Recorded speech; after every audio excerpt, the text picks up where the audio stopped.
Everything you've been told about anxiety is the exact opposite of what your brain is actually doing. You've been told it's a malfunction, a glitch, something broken in you that needs to be fixed, medicated, breathed away, or pushed through. That's the lie, and it's costing you more than you realize. Here's what's true. Right now, as you read this, there is a chemical process running in your skull that evolved to keep you alive, and it is working perfectly. It is doing exactly what it was designed to do. The problem isn't that your brain is broken. The problem is that it's running survival software written for a world that no longer exists, and you've been giving it permission to run the show. Stay with me, because this matters. Most people who struggle with anxiety and self-sabotage are not weak. They're not undisciplined. They are intelligent, capable adults who have quietly become spectators in their own minds, watching their thoughts run the projector while they sit in the audience, believing every frame. In what follows, I'm going to walk you through 3 things, and I'm going to close each one before we're done. First, the actual mechanism.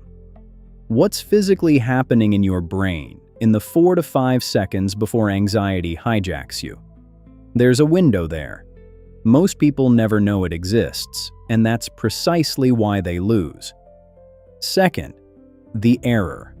The single most common belief about your own mind that nearly everyone holds, that quietly guarantees you'll keep sabotaging yourself. You're probably holding it right now. By the end, you'll see it clearly, and you won't be able to unsee it. Third, the reengineering. Not a breathing trick, not a mindset slogan. A structural shift in who is operating the controls. The difference between a person who is dragged by their own mind and a person who pilots it. Let me prove this isn't theory. There's a phenomenon neuroscientists have studied for decades, though it rarely leaves the journals. Your brain does not record your life evenly. It records emotionally. Events with high emotional charge, fear, humiliation, rejection, threat, get written into memory with a kind of priority encoding. The amygdala flags them. The hippocampus files them deep and fast. A neutral Tuesday afternoon fades in days. A moment of public shame from 15 years ago can fire as if it happened this morning. This is not a flaw. This is your survival system deciding what's worth remembering. The thing that hurt you might hurt you again, so the brain keeps it loaded, ready, close to the surface. But here's the part nobody tells you. That same priority encoding is what turns an ordinary thought into a prison. Because here is the question that breaks people, and almost no one can answer it. Is a thought real or is it virtual? Think about it carefully. When you imagine an argument that hasn't happened, is that argument real? When you rehearse a failure, replay a betrayal, predict a humiliation that exists nowhere except inside your skull, is any of that real? Or is it a simulation built by the most powerful creative engine in the known universe, running without your permission? The thought is virtual. It has no substance. It cannot touch you. The emotion it produces is entirely real. It floods your bloodstream. It tightens your chest. It steals your sleep. And the bridge between the two, the bridge that turns a weightless, sterile, imaginary thought into a real physical storm in your body, that bridge is something you build yourself, every single time, without knowing you're doing it. That's the loop. That's the whole game. In the next block, I'm going to show you exactly what happens in your brain the instant that bridge gets built. The observable phenomenon. The thing you can actually catch in the act. Because once you can see it happening, you can stop it. Let's catch it in the act. Something triggers you. A tone in an email. A silence after you spoke. A face in a meeting that didn't react the way you wanted. In that instant, before a single conscious thought forms, a structure deep in your brain has already fired. The amygdala. Two almond-shaped clusters that act as your threat detector, and they are fast. They process the signal milliseconds before your rational mind even knows there was a signal. This is the phenomenon you can observe. Not the chemistry yet, where the chemistry comes next. Just the visible event. A stimulus lands, and something in you reacts before you decide to react. Here's what makes it dangerous.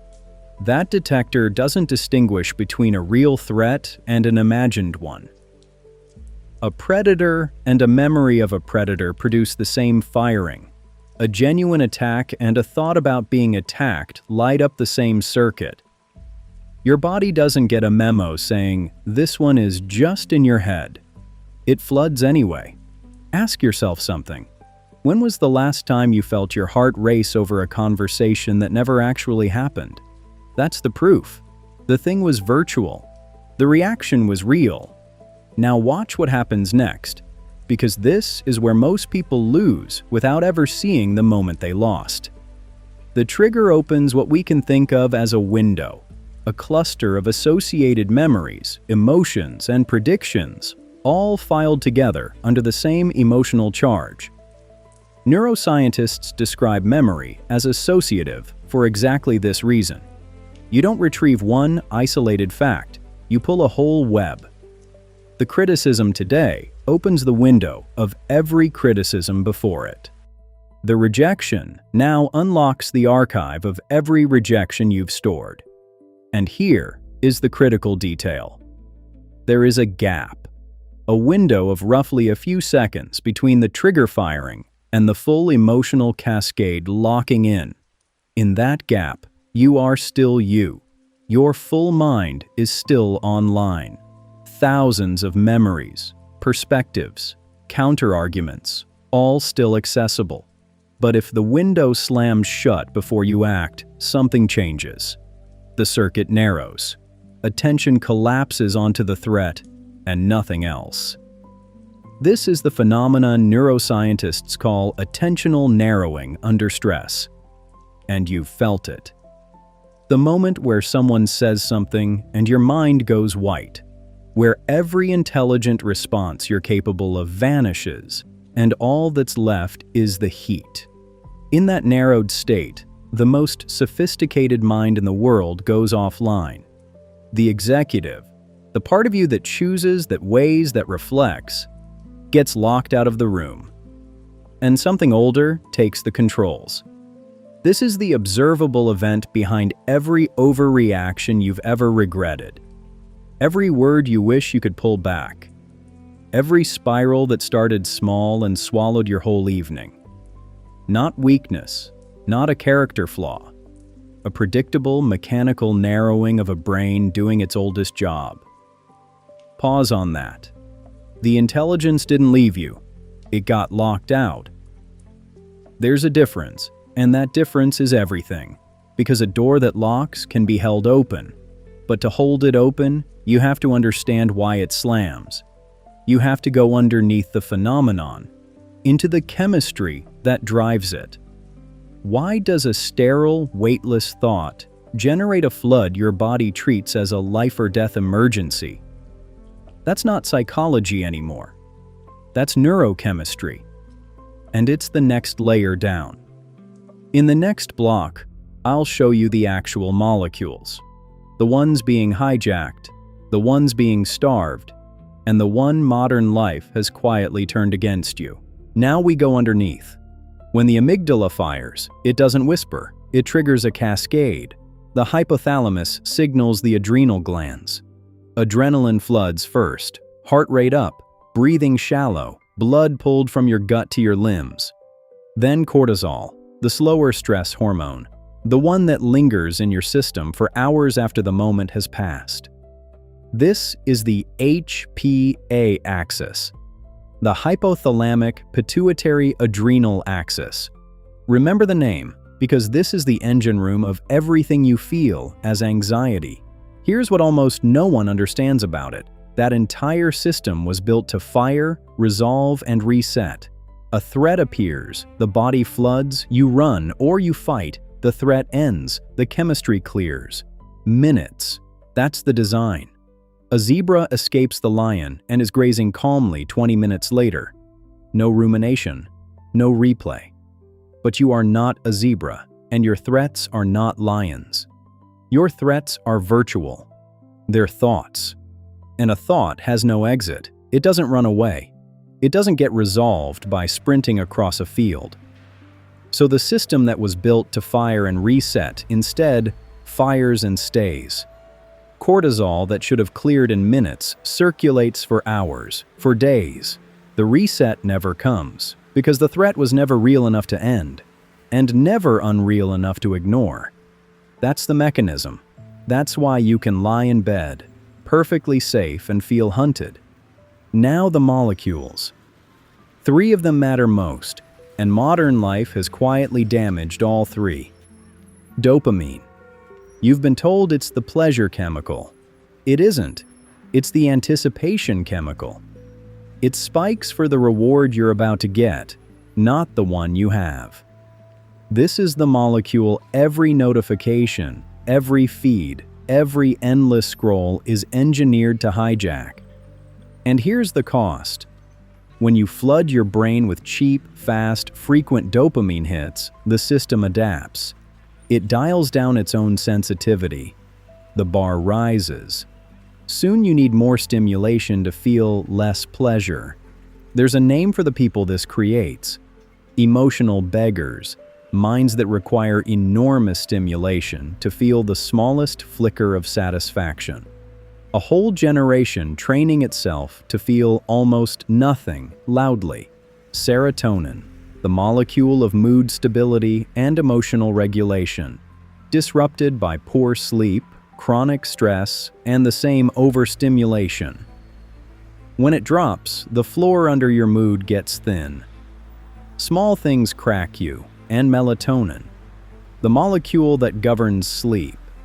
The screen you look at last each night suppresses it directly. And without deep sleep, the brain cannot do its overnight maintenance. It cannot clear cortisol, cannot consolidate calm memory, cannot reset the threat detector. You wake up already flooded, already narrow, already primed to be hijacked by the first trigger of the day. Do you see what's happened? You're not anxious because something is wrong with you. You're anxious because 3 of your most important regulatory chemicals are being systematically degraded. And then you're blaming yourself for the predictable result. This is the biology. Real, measurable, not metaphor. But biology is not destiny, because there is one part of this system that the chemistry does not control. One operator that can intervene in that few-second window before the flood locks in. The problem is, almost no one has been taught it exists, and the belief that hides it from you is the single most expensive error in modern psychology. That's the next block. Here is the error, the one nearly everyone holds. You believe your thoughts are telling you the truth. Not all of them, not consciously. But underneath, in the place where it actually counts, you treat the voice in your head as a reliable narrator. When it says you're going to fail, some part of you accepts the verdict. When it says they don't respect you, you don't cross-examine the claim. You feel the wound as if it were fact. When it says you always ruin this, you nod. You give your thoughts credibility, automatic, unearned credibility. And that single act, that quiet reflexive trust, is the bridge. It's the thing that turns a virtual, weightless, sterile thought into a real chemical flood in your body. Let me be precise, because this is where it gets misunderstood. The thought itself is harmless. It has no power. It's a simulation your brain generated, often from old fear, running on outdated survival software. On its own, it cannot touch you. It cannot raise your cortisol.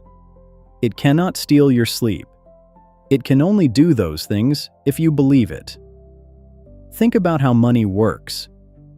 The paper in your wallet has no inherent value.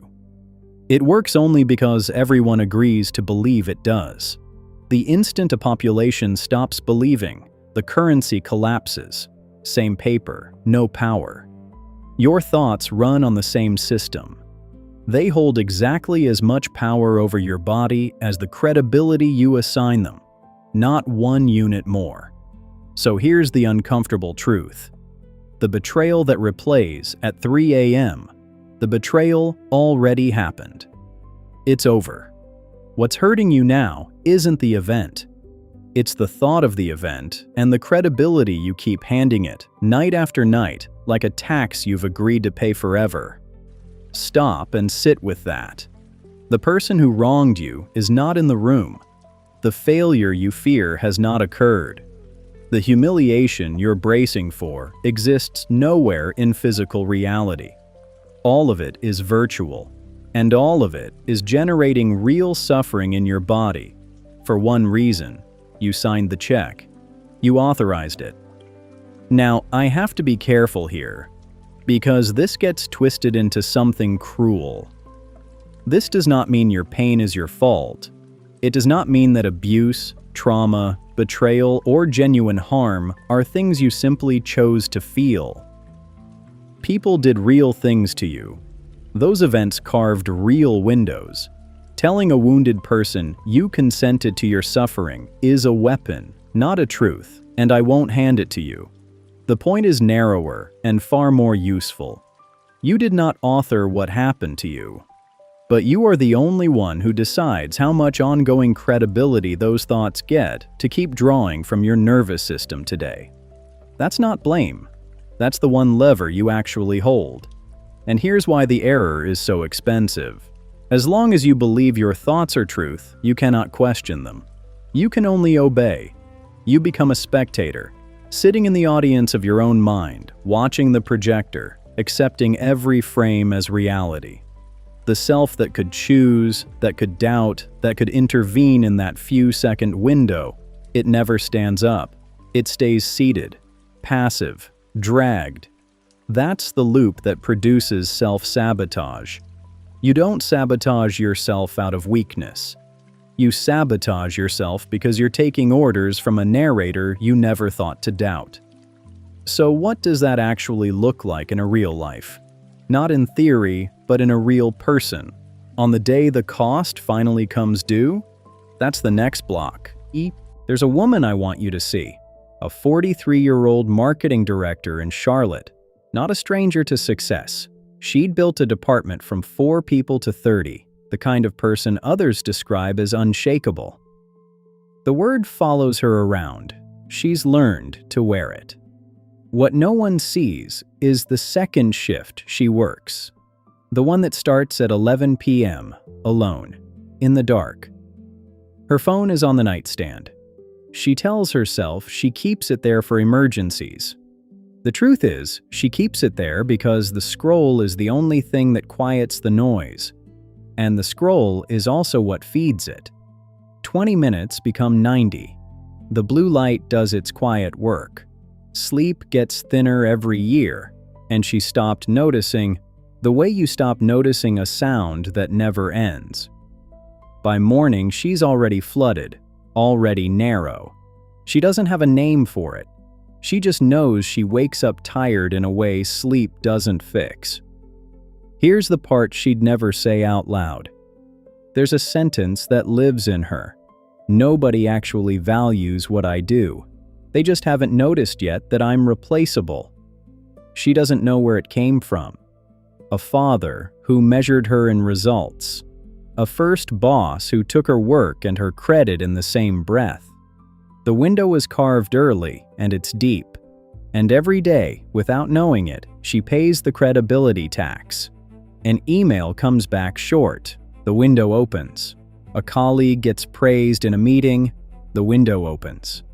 A silence after she presents. The window opens. Each time the thought fires, and each time she signs the check. See? There it is. They're starting to see. She manages 30 people. She cannot tell a single one of them that she's drowning. Watch the mechanism do its work. A promotion opens above her, the one she's spent 11 years earning. And in the days before she's meant to make her case, the narrator gets loud. You'll freeze. You'll overreach. They'll finally see you don't belong. The cortisol that should have cleared each night never cleared. The detector that should have reset stays armed. And in the meeting that was supposed to be hers, the window slams shut. Attentional narrowing, the thing we named 2 blocks ago. Her full intelligence, 11 years of it, locked outside the room.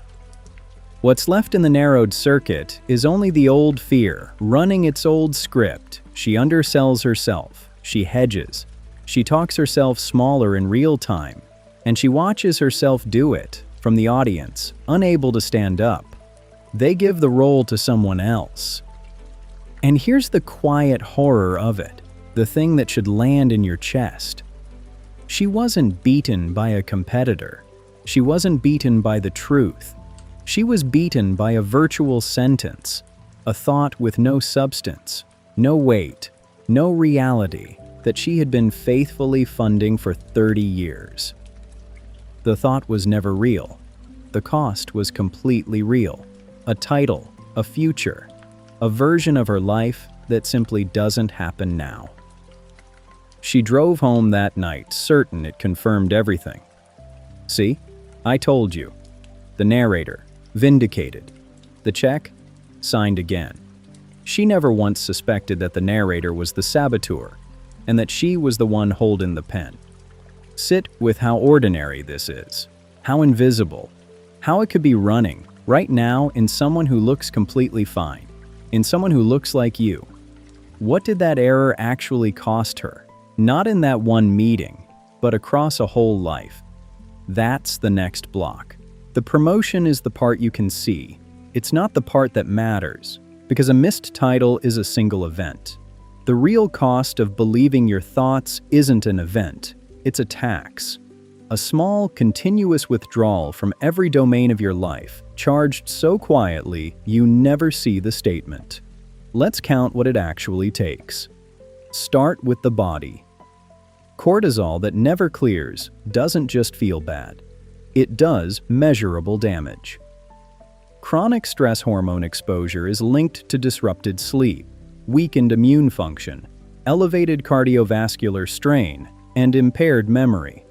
The hippocampus, the structure that files your memories and helps shut off the stress response, is itself vulnerable to prolonged cortisol. The very system that's supposed to calm you down gets worn down by the thing it's failing to calm. The flood erodes the dam. So the first cost is years. Quietly. Off the books. Now the relationships. A mind that's chronically flooded doesn't show up as anxious. It shows up as reactive. The narrowed circuit we talked about, the one where your full intelligence gets locked out, that's the circuit running when you snap at someone you love over something that didn't deserve it. When a partner raises their voice and you don't hear a human being having a hard moment, you hear a threat and you fire back from the old window. Here's a question worth sitting with. How many of your worst moments with the people closest to you happened in that narrowed state? Not because you stopped loving them, because the part of you that loves them was locked out of the room. That's the second cost. The slow erosion of the bonds that were supposed to be your shelter, damaged by a brain mistaking the people inside the shelter for the storm. Then there's the cost almost no one names. The flattening. Remember the dopamine system, dialing down its own sensitivity under a flood of cheap stimulation. That's not just about your phone, it's about your capacity for joy itself. The bar rises. The first cup of coffee, the child's small victory, the quiet, ordinary Tuesday. They stop registering. You need more to feel less. And one day, you look at a life that, on paper, should satisfy you, and you feel almost nothing looking at it. That's the cruelest tax of all. Not pain, numbness. The slow theft of your ability to be moved by your own life. And underneath all of it, the deepest cost. The one the woman in Charlotte is paying without a name for it. A person who believes their thoughts becomes a spectator of their own existence. They stop authoring. The past stops explaining the present and starts dictating the future. My father measured me in results, so I will always be replaceable. I was betrayed, so I cannot trust. I failed before, so I will fail again. The window doesn't just store the past, it forecloses the future. It writes tomorrow in the handwriting of yesterday. That is the real invisible price, not a title. A whole life lived from the audience.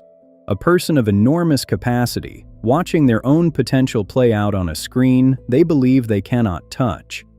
Pause here, because this is the turn. Everything until now has been the diagnosis, the mechanism, the error, the cost.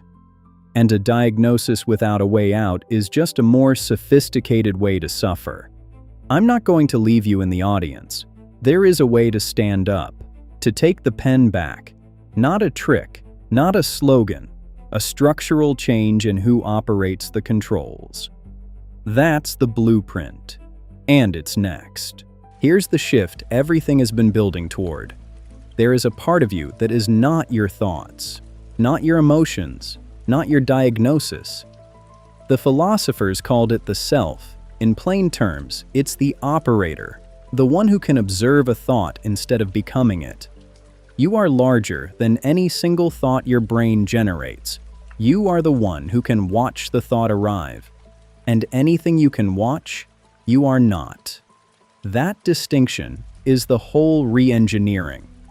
The spectator sits in the audience and believes the film.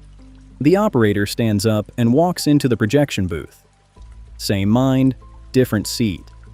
So how do you actually move seats? 3 moves. Do them inside that few-second window, before the flood locks in. First, doubt. The instant a charged thought fires. You'll fail. They don't respect you. You always ruin this. You challenge its credibility before you grant it. Not, is this true, as a wish, as an interrogation. Where is the evidence? Is this a fact or a forecast my fear is running? Doubt is the tool that stops the automatic check from being signed. It's the hand that catches the pen. Second, critique. You confront the thought with authority, not as a victim pleading, but as the author of your own story. This thought is a simulation built from an old window. It is virtual. It has no claim on my body unless I grant it one. I do not grant it. You're not suppressing the thought. You're refusing it credibility. There's a difference, and the difference is everything. Third, decide. Every day, you choose to be the manager of your emotion rather than its hostage. Not once, in a flash of insight. Daily, deliberately. The decision to pilot. Doubt. Critique. Decide. 3 moves, executed in the gap, that hold the door open so your full intelligence stays in the room. Now, one honest warning, because I won't sell you a miracle. This is training, not a switch. You've spent decades signing those checks automatically. The reflex won't reverse in an afternoon. The window will slam shut on you many times before you learn to hold it. That's not failure, that's the curriculum. You are rewiring a pathway your brain has reinforced for years, and that takes repetition, not revelation. And one more thing, said plainly. If what you're carrying isn't everyday anxiety, if you're in the territory of genuine despair, if the thought, I want this to stop, has ever meant something darker, then doubt and critique are not your tool for that moment. That moment calls for another human being. A professional, a crisis line, someone you trust, reached today, not someday. The strongest move the operator ever makes is knowing when the task is too heavy to lift alone. there is no version of strength that excludes asking for help. Let me say something directly to you. If you've stayed with me this far, you're not the average viewer. Most people quit the moment the content asks something of them. You didn't. You're the small fraction who actually finishes what they start. And that same trait is exactly what lets a person move from the audience to the booth. Subscribe, so the next blueprint finds you. If this is landing somewhere real, you already know why. Now back to it, because knowing the moves isn't the same as becoming the kind of person who runs them without thinking. What does that person actually look like? Not in triumph. In the quiet, ordinary way, a life changes when someone finally stands up. That's the next block. I want to show you another person, not a success story. Those ring falls to anyone who's actually struggled. Just a quiet shift, the kind that doesn't announce itself. A 51-year-old man in Minneapolis. A contractor. The kind of competence that built a life with his hands and never trusted that the life would hold. For most of those years, he carried a window he'd never have called a window. A certainty lodged somewhere below thought that he was one mistake away from losing everything. His father had lost it all once. The boy who watched that never fully exhaled again. It didn't look like anxiety from the outside. It looked like a short temper. A man who couldn't sit still on a Sunday, who heard a question from his wife as an accusation and answered the accusation she hadn't made. Nothing dramatic changed him. There was no rock bottom, no breakthrough on a mountaintop. He just started catching it. The first time was almost nothing. A client called, voice tight, about a delay. The old flood started. The heat, the narrowing, the certainty that this was the beginning of the end. And for the first time, instead of riding it, he noticed it. There it is. The window's opening. He didn't fight the thought. He just saw it for what it was. A simulation, running on old fear, with no claim on the actual afternoon in front of him. He still felt the heat. He answered the call anyway, from somewhere steadier than the heat. The delay got handled. Nothing collapsed. The thing his body had braced against for 50 years simply didn't happen. That's it. That's the whole moment. It would not make a movie. But watch what it does over months. He doesn't become a calm man. He becomes a man who notices he isn't calm. And that half second of noticing is the entire difference. The thought still arrives. He just stops signing the check most of the time. And on the times he can't catch it, he's stopped treating that as proof he's broken. It's just a window that won out that day. Tomorrow's another rep. His wife notices before he does. She can't name it. She just says one evening that he seems less far away. That he listens now in a way she'd stopped expecting. He doesn't have language for it either. He couldn't tell you about HPA axes or attentional narrowing. He only knows that the room he used to get locked out of, he's in it more often now. Here's what I need you to see, because it's the permission hidden in this whole thing. He didn't fix himself. The window is still there. It never fully erases. He didn't become someone else. He became the operator of the self he already was. The capacity was never missing. It was just locked out. And the only thing that changed is that he learned slowly, clumsily, with plenty of failed days, to hold the door. If you're waiting to be transformed before you begin, stop. That's the audience talking. He didn't transform and then start. He started badly, and the change was the byproduct. The version of you that pilots instead of being dragged isn't a different person you have to become. It's the person already sitting in the audience who simply hasn't stood up yet. You're allowed to stand up before you feel ready. That's the only way anyone ever does. So what changes, really changes, when someone stops being a spectator? not their circumstances. Something underneath that. That's the next block. Let's name what actually changed for that man, because it wasn't his circumstances. The delays still came. The client still called. What changed was something underneath all of it, his relationship to his own mind.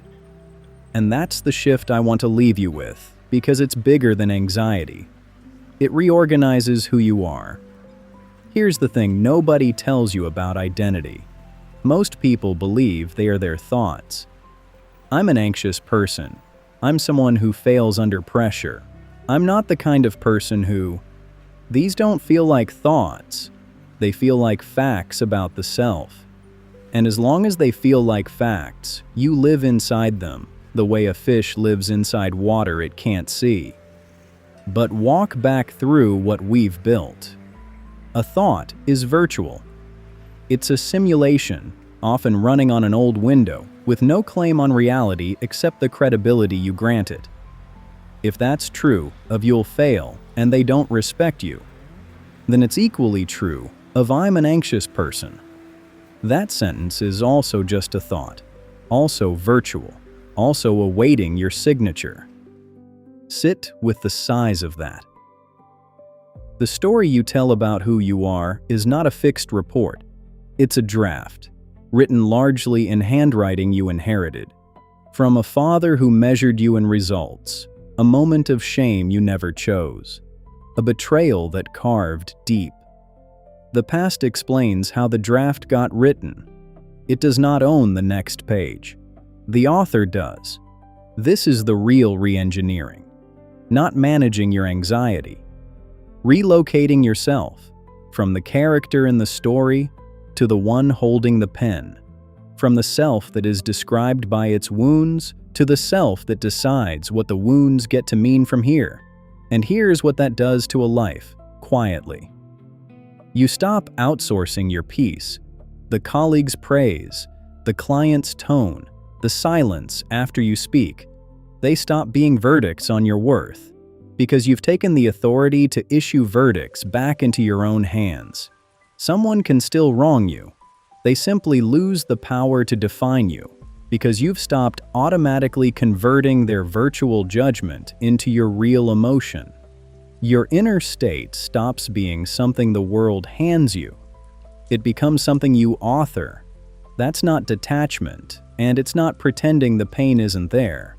It's refusing to let pain hold the pen. One caution, because this gets distorted into something cold. Becoming the author of your story does not mean you never need anyone. The opposite. The person who pilots their own mind is precisely the one secure enough to reach for others, to ask for help without hearing it as proof of weakness. We enter the world dependent on others, and we leave it the same way. Authorship was never about doing it alone. It's about not being dragged while you do it together. So this was never really a video about anxiety. It was about who holds the pen. Whether you spend your one life in the audience, watching a film you believe you can't touch, or whether you stand up, walk into the booth, and start clumsily on a bad day, with no guarantee, to author the thing yourself. That's who you become. Not calm, not fixed. The operator of the self you already are. One last thing remains. The smallest, hardest, most important move of all. And it brings us back to where we started, to that first question that breaks people. That's the final block. We started with a question. Let me bring you back to it, because the whole video lives inside it. Is a thought real, or is it virtual? When we began, it sounded like philosophy, a clever puzzle. Now you know it's the most practical question you'll ever answer, because your entire experience of being alive turns on it. The flood in your chest, the sleepless 3 a.m., the meeting you talked yourself out of, the version of your life that quietly didn't happen. All of it built on the credibility you handed to thoughts that were never real to begin with. Here's what I hope you carry out of this. Your brain is not broken. It's running perfectly. Old survival software, doing its oldest job in a world it was never built for. The anxiety isn't a defect in you, it's a signal, firing through a system you were never taught to operate. And the few seconds between the trigger and the flood, that gap you now know exists, that's the most valuable real estate you own. It's where the spectator stands up. It's where the pen changes hands. You won't get it right at first. You'll sign checks you meant to refuse. Windows will slam shut on you. Good. That's the training, not the failure. The operator isn't the person who never gets hijacked. It's the person who keeps walking back into the booth. And one thing I won't let you leave without hearing again plainly. If what you carry is heavier than everyday anxiety, if the thought of stopping has ever turned dark, the bravest move is not to manage it alone. Reach for a professional, a crisis line, a person you trust. Today. That's not the spectator giving up. That's the operator making the strongest call there is. Now, 2 things before we close. First, if this reached something real in you, send it to 5 people. Not as a favor to me. Because somewhere in your contacts is a person sitting in the audience of their own mind right now, believing every frame, certain they're broken, paying a tax they can't see. This might be the thing that helps them stand up. You know who they are. Send it. Second, leave a comment, an honest one, not great video. Tell me the thought you've been funding the longest, the one you're ready to stop signing checks to, and tell me what you want the next blueprint to be about. I read them. The next one gets built from them. Here's the line I'll leave you with. You were never the character in the story. You were always the one holding the pen. You just forgot you could write.